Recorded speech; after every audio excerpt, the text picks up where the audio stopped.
Assalamualaikum warahmatullahi wabarakatuh. Halo semuanya, perkenalkan nama saya Amanda Ijarani Nasution dengan NPM B1A024182.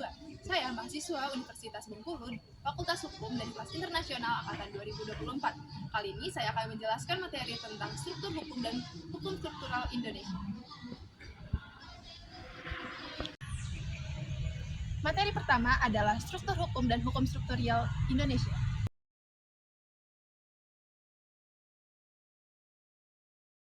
Pada materi ini ada dua struktur sistem hukum.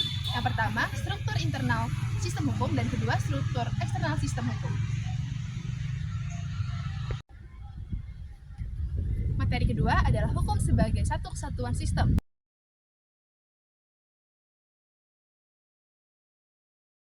Menurut pandangan Lauren Friedman, sistem hukum atau legal system memiliki tiga komponen atau tiga subsistem, yaitu komponen struktur hukum, substansi hukum, dan budaya hukum.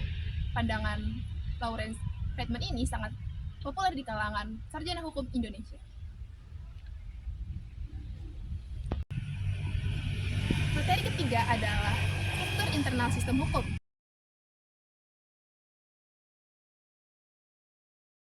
Pada materi ini terdapat 5 komponen sistem hukum. Yang pertama, komponen instrumental. Komponen instrumental sistem hukum mencakup bentuk-bentuk dokumen tertulis maupun tidak tertulis yang bernilai hukum atau bersifat normatif. Yang kedua adalah lembaga hukum atau institusional. Di sini terdapat 3 institusi. Yang pertama adalah institusi pembuat hukum, kedua institusi penegak hukum, dan ketiga institusi pelaksana hukum.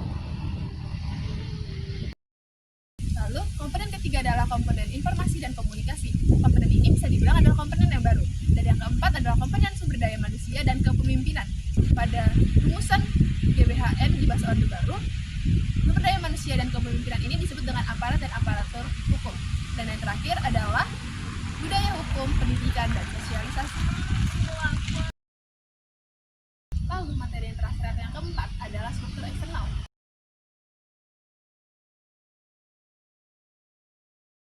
Pada materi ini, hukum haruslah berpihak kepada kebenaran atau orang-orang pinggiran atau orang yang terpinggirkan. Dengan demikian, hukum haruslah